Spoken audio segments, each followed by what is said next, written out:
প্রিয় বন্ধুরা, আসসালামু আলাইকুম। আজকে আলোচনা করব যে আপনি কাউন্টার ট্রেডিং স্ট্র্যাটেজি কিভাবে ব্যবহার করবেন, বিশেষ করে ডার্ক ভেনাস দিয়ে, এবং আপনার ফাইন্যান্সিয়াল অ্যানালাইসিস থাকবে। এবং আপনি ট্রেড যখন নিচ্ছেন সেই ট্রেডগুলো অটোমেটেড, একেবারে রোবট দিয়ে কোথায় পাবেন, বটটা কিভাবে কাজ করে, এর রিস্কটা কোথায়, এবং রিস্কটাকে যদি আপনি দখলে নিতে পারেন, আপনি দেখবেন যে ডেইলি কিভাবে পোটেনশিয়ালি একটা ইনকাম বের করতে পারেন। প্রত্যেক দিন একটা নির্দিষ্ট পরিমাণ ডলার আপনার বের হবে। তা চলুন অপেক্ষা না করে শুরু করি। আপনি দেখেন যে 5% ড্রডাউন, 7%, 8%, 10%-এর মতো এই ট্রেডটা ম্যাক্সিমাম ড্রডাউনে গেছিলো। এই এগুলো আসলে আমরা ম্যানুয়ালি করলে আমাদের সমস্যা যেটা হয় যে আমরা এরকম পজিশনে মনে করি কি যে উপরে উঠবে, তখন উপরে না উঠে লিকুইডিটি হার্ন করে, তারপরে একটু উপরে ওঠে, তারপরে আমাদের একটা গোজামিল করে দেয়। দেখেন যে এখানে রোবটটা আসলে অত কিছু কেয়ার করলো না, সে ওভারসোল্ড হওয়া মাত্রই ট্রেড পজিশন ওপেন করে এবং ট্রেডগুলো এক্সপোনেনশিয়ালি ওপেন করতেছে, যে কারণে প্রাইসটা দেখেন যে ওয়ার্কআউট করার সুযোগ পাচ্ছে। এবং এটা আমরা যখন করতেছি তখন আমরা 41,000-এর একটা ব্যালেন্স দেখেন এখানে। এই ব্যালেন্সটার মধ্যে এই ড্রডাউনে গেল 5%। তা 5% ড্রডাউন, দ্যাট ইজ আপনার এটা একটা রিলেটিভ ড্রডাউন। আপনার টোটাল যে ব্যালেন্সটা আছে সেটার 10% রিস্ক নিচ্ছে শুরুর ট্রেডটা, এবং প্রত্যেকটা ট্রেডে কিন্তু এক্সপোনেনশিয়ালি রিস্ক ইনক্রিমেন্ট করতেছে। তা এখানে ইনক্রিমেন্ট যখন করতেছে, সব মিলাই যা করতেছে, তাতে করে আপনি দেখেন যে এখানে যে পরিমাণ ট্রেড ওপেন হচ্ছে, দেখেন যে প্রায় 8-10টা ট্রেড ওপেন হলো, 3-4টা, এখানে আবার 4-5-6-7টা। এটা আপনার এপ্রিল মাসের ডাটা, কারেন্ট মাসের ডাটা। তা এক মাসের ডাটা দিয়ে এটা টেস্ট করা, বাট লং টার্মে কিন্তু আপনাদেরকে বুঝতে হবে যে এখানে আপনাকে রিস্ক কমায় ফেলতে হবে। এখানে এই ব্যালেন্সটা 10% রিস্কে চলতেছে, যেটার ব্যাক টেস্টেড হিস্টোরি আপনাদেরকে আমি দেখাই। এটা কলাপস করতে পারে, বাট আপনি দেখেন যে ইফিশিয়েন্ট ট্রেডিং সিস্টেমটা, এক্সট্রিমলি ইফিশিয়েন্ট, এবং ট্রেডিং সিস্টেমের রিলেটিভ একটা ড্রডাউন আছে, সেটা ব্যালেন্সকে প্রভাবিত করতেছে। এই ড্রডাউনগুলো, এই যে লসগুলো, তো এই ড্রডাউনটা দেখেন যে লাস্ট এখানে 1 মাসের বেশি, প্রায় 2 মাসের ডাটা এখানে। তো 2 মাসে আপনি 1 মিনিটে এই সিস্টেম রান করতেছে কাউন্টার ট্রেন্ড সিস্টেমে। আপনারা চিট কোডগুলো আমার থেকে নিয়ে নিন যে ওখানে সেটিংসে কী চেঞ্জ আনবেন, আর MQL5 থেকে মার্কেট থেকে আপনারা এটা নামায় নেবেন। আপনার নেভিগেটরে চলে যান। যারা ডাউনলোড করতে পারেন না তাদেরকে আমি একটু দেখাই দিই যে দেখেন যে এখানে মার্কেটে আছে। তা আপনার যে কোনো একটা ইন্ডিকেটার এখানে যা আছে, আপনার এক্সপার্ট অ্যাডভাইজার, এখান থেকে আপনারা বাই ফ্রম দ্য মার্কেটে ক্লিক করলে আপনাদের সামনে মার্কেটটা ওপেন হয়ে যাবে। তো আমরা মার্কেটে এসে এখানে ফ্রিতে ক্লিক করব। তো এখানে ডার্ক ভেনাস আছে, আপনার ডার্ক ভেনাস আমি ক্লিক করতেছি। দেখেন যে ডার্ক ভেনাসটা আপনারা নামায় নেবেন। এখান থেকে আমার যেহেতু ডাউনলোড অপশন দেখাচ্ছে না, আপনাকে ডাউনলোড অপশন দেখাবে। আপনি ডাউনলোড করে নিলে আপনারা এখানে চলে আসবে। আপনি নামায় নেওয়ার পরে আপনার ট্রেডিং প্ল্যাটফর্মে অ্যাটাচ করবেন। এখানে আপনি হিউজ ব্যালেন্স দেওয়ার আগে এটাকে এনাফ রিসার্চ করে নেবেন যে আপনি, কারণ দিস মার্কেট আলটিমেটলি যেটা করতেছে, একদিকে অর্ডার প্লেস করতেছে। আমার অলরেডি কিন্তু প্রফিট হয়ে গেছে, 47-এ চলে $200 একটা ব্যালেন্স, $470 হয়ে গেছে। দেখেন 51, দ্যাট ইজ $510 হয়ে গেল।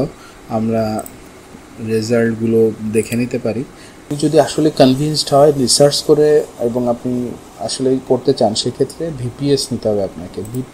আমাদের চিপ লাগবে, কারণ আমরা সেন্ট অ্যাকাউন্ট করতেছি এবং এরা 2011 সাল থেকে আসে। আপনি এখান থেকে খুব ইজিলি, এবং 2012 থেকে আপনার ভিডিও দেখে নেবেন যে কীভাবে VPS এর মধ্যে ঢুকতে হয়, VPSগুলোতে কীভাবে মেরিরেডার 4 ইনস্টল দিবেন, এবং আপনি সেখানে অটোমেটিক একটা সেট আপ রেডি করে দিবেন। এবং সেই সেট আপটা আমাকে জিজ্ঞেস করেন, আমিও আপনাদেরকে গাইড দিব।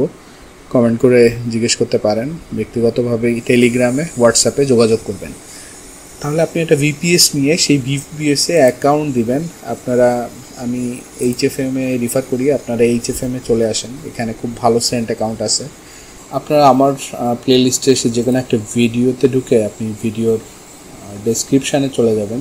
ডেসক্রিপশানে যে দেখবেন অ্যাকাউন্ট দেওয়া আছে, আপনি ওখান থেকে রেজিস্টার করে নিন। আপনি ব্রোকার লগ ইন করবেন, লগ ইন করে আপনার অ্যাকাউন্ট ডিটেলসটা নিয়ে নেবেন। ডিপোজিট কিভাবে করতে হয় এগুলো আশা করি আপনারা জানেন। যদি না জানেন সেক্ষেত্রে আপনার ডিপোজিট করতে হবে আপনার ট্রেডার্স এরিয়াতে চলে যান, ইনিশিয়ালি ডেমো অ্যাকাউন্ট খুলেন। লসগুলো দেখেন ওভারঅল লাস্টে এখানে যে লসগুলো হয়েছে বড় বড় 41, 56, 80 এগুলো কিন্তু সেন্ট, এটা কি 66 সেন্ট, 53 সেন্ট। তো এখানে যখন লস হচ্ছে তখন দেখেন যে 60 সেন্ট, 43 সেন্ট, এবং পরে লাভগুলো কিন্তু বেশ বড় বড়। ফলে রিকভারিটা খুব ভালো এখানে, যেটা আপনি দেখতে পাচ্ছেন যে গ্রাফে। মূল কাজ হচ্ছে রিস্ক মিটিগেট করা, এবং তার জন্য আমরা ব্যালেন্স কম উইথড্র করবো এবং ইদার ব্যালেন্সে আরও টপ আপ করলে আমরা সাথে সাথে রিস্কটাকেও পার্সেন্টেজ হিসেবে কমায় দিব। তা এর জন্য আপনি আমার কাছে কাইন্ডলি মেসেজ করে আমার থেকে একটা সেটিংস আছে, যে সেটিংসটা আমি দিয়ে দিব। ওই সেটিংসটা নিয়ে আপনি এখানে লোড করবেন, 1 মিনিটে এটা রান করবেন ভিপিএস দিয়ে। সব কিছুই আমি বলে দিচ্ছি কীভাবে করবেন। তাহলে বন্ধুরা, let's be serious, let's do some business, এবং বিজনেসটাকে বিজনেসের মতোই নিই, এবং সেটা থেকে যে প্রফিটটা আমরা পাচ্ছি সেই প্রফিটটাই মূলত আমরা ম্যানেজ করব। আমি এটাকে সেভ করব যাতে কলাপস করলে আমি আবার এখানে একটা ব্যালেন্স দিতে পারি, বা পোর্টফোলিও ডেভেলপ করব, যে পোর্টফোলিওটা আমরা তার সাথে এমন কিছু অ্যাসেট নেব যে অ্যাসেটগুলো কোরিলেশন করলে আমরা দেখি যে এখানে যখন লস হয় ওখানে তখন লাভ হয়। তা যেভাবে ট্রেড করাটা পোর্টফোলিও আকারে, তা এটা ফিউচারে আপনি ওয়ার্কআউট করতেই হবে আপনাকে, কারণ আপনি ব্যালেন্সগুলো যখন একটা ট্রেডে দিচ্ছেন তখন সেখান থেকে যেটা পাচ্ছেন রিসার্চ করে তার অল্টারনেট একটা ইনস্ট্রুমেন্ট আপনি যে কোনো জায়গায় পাবেন, সেই মার্কেটের সাথে সেই অ্যাসেটটা ধরে আপনি এটার সাথে ওটাকে কাউন্টার করে, এবং যখন আবার দুইটাই একসাথে ট্রেড ওপেন হচ্ছে তখন যেটা ড্রডাউন হচ্ছে সেই ড্রডাউনটাও আপনাকে ক্যালকুলেটে আনতে হবে, যে দুইটাই যখন ড্রডাউন হয় স্টিল এটাও লস হচ্ছে এবং ওটাতেও লসে আছে, তাহলে ওই দুইটা লস আবার ওভারঅল ড্রডাউনটাকে কীরকম কম্পারেটিভলি আপনার ব্যালেন্সে কমায় ফেলে, এটা আপনাকে তখন নির্ধারণ করে আপনাকে দুটো সিস্টেম দাঁড় করে আরবিট্রেট করলেন, যেটা আপনার ব্যালেন্সটাকে আরও বেশি সিকিউর করলো এবং আপনাকে ওভারঅল একটা সিকিউরিটি দিবে, যে সিকিউরিটির বেসিসে আপনি আগাবেন। এইভাবে আপনি অ্যাসেট ক্লাসে আপনি আস্তে আস্তে এটাকে ছড়াই দিবেন এবং রিলেশনটা করবেন এইভাবে। আশা করি বন্ধুরা একটা ক্লিয়ার আইডিয়া পেলেন যে অটোমেশনের বেসিক ছিল এটা, এবং কিভাবে আপনারা কোনো কিছু না জেনে এই মার্কেটে জড়াতে পারেন যেখানে আপনি মাল্টিপ্লাই করার সুযোগ আছে। থ্যাংক ইউ, সাথে থাকবেন। আসসালামু আলাইকুম।